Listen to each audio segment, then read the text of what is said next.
పిఠాపురం నియోజకవర్గంలో రోడ్లన్నింటినీ ఛిద్రం చేస్తూ మనుషుల ప్రాణాలను బలిగొంటూ మట్టి మాఫియా పేట్లేగిపోతున్న ఉప ముఖ్యమంత్రి అయ్యుండి కూడా స్థానిక ఎమ్మెల్యే కొణిదెల పవన్ కళ్యాణ్ ఏం చేస్తున్నారని మన ఊరు మన బాధ్యత స్వచ్ఛంద సేవ సంస్థ అధ్యక్ష కార్యదర్శులు కొండేపూడి శంకర్రావు, అల్లవరపు నగేష్లు ప్రశ్నించారు. పిఠాపురం పట్టణంలోని శ్రీ సూర్యరాయ విద్యానంద గ్రంథాలయంలో ఏర్పాటు చేసిన మీడియా సమావేశంలో వారు మాట్లాడుతూ నియోజకవర్గంలో ప్రజలు అనేక సమస్యలతో అవస్థలు పడుతూ ఉంటే వారిని పట్టించుకోకుండా చెంచాగిరి చేస్తున్న నాయకులకు ఆదాయం చేకూర్చేలా ప్రజాప్రతినిధులు వ్యవహరిస్తూ ఉండడం సిగ్గుచేటు అని విమర్శించారు. సమావేశంలో కాగిత నాగేశ్వరరావు పాల్గొన్నారు. ఈ రోడ్ల మీద కూడా 50 టన్నుల వాహనాలు వెళ్ళడం వల్ల కూడా ఈ రోడ్లన్నీ కూడా శిథిలం అయిపోయి మళ్ళీ ఎప్పుడు వేస్తారో తెలియని పరిస్థితుల్లో ఆ రోడ్లు శిథిలం అయిపోవడం, తర్వాత మట్టి పెళ్ళలు జారిపోయి రోడ్డు అంతా వెడల్పుగా పడిపోయిన తర్వాత వర్షం పడితే ఆ వర్షంలో ఈ ద్విచక్ర వాహనాలు అంటే తర్వాత మనుషులు వాళ్ళందరూ కూడా జారిపోవడం కూడా జరుగుతుంది.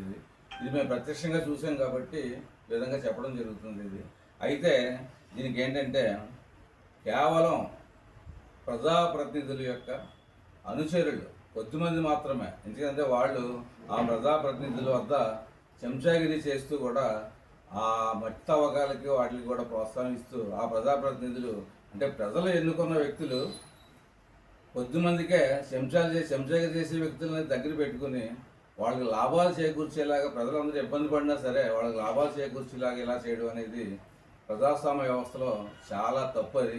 అందుచేత ఏంటంటే ముఖ్యంగా ఈ చెరువుల నుంచి అమ్ముతున్నటువంటి మట్టి ఎవరి పేరునే అది ఆర్డర్ ఇవ్వడం జరిగింది, ఎంతవరకు తవ్వుకోవచ్చు అని చెప్పేసి ఉన్నది.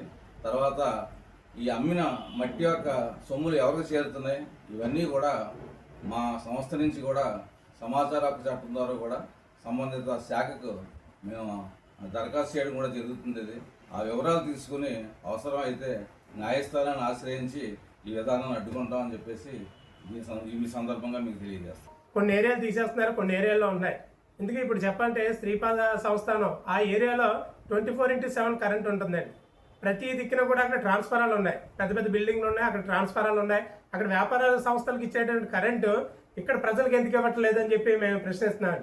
ఇప్పుడు ఉన్నటువంటి పరిస్థితుల్లో ప్రజలు తిరగబడేటటువంటి పరిస్థితి. కూటమి ప్రభుత్వం వచ్చిన తర్వాత ప్రజలకి మేలైన సౌకర్యాలు అందిస్తారని చెప్పి ప్రజలందరూ కూడా ఆశిస్తుంటే ఉన్న పరిస్థితిలో ఉన్న కరెంట్ని తీసేస్తుంటే చాలా ఇబ్బంది పడేటటువంటి పరిస్థితి. ఈ రోజు రేపు కూడా ఇదే పరిస్థితి ఉంటే ప్రజలందరూ కూడా ఎలక్ట్రికల్ డిపార్ట్మెంట్ ఆఫీస్కి వెళ్ళి ముట్టడి చేసేటటువంటి అవకాశం ఉందని చెప్పి ఈ సందర్భంగా తెలియజేస్తున్నాను. అస్తమాని ఏఈ గారికి, ఏడీ గారికి, అలాగే పైన ఉన్నటువంటి అధికారులకి ఫోన్ చేసి వాళ్ళని ఇబ్బంది పెట్టేటటువంటి పరిస్థితి ప్రజలకు లేదండి. ఈ పవర్ కట్ అనేది చాలా దారుణంగా ఉంది. అంటే గతంతో పోల్చుకుంటే ఈ సంవత్సరం మరీ ఎక్కువగా ఉందండి.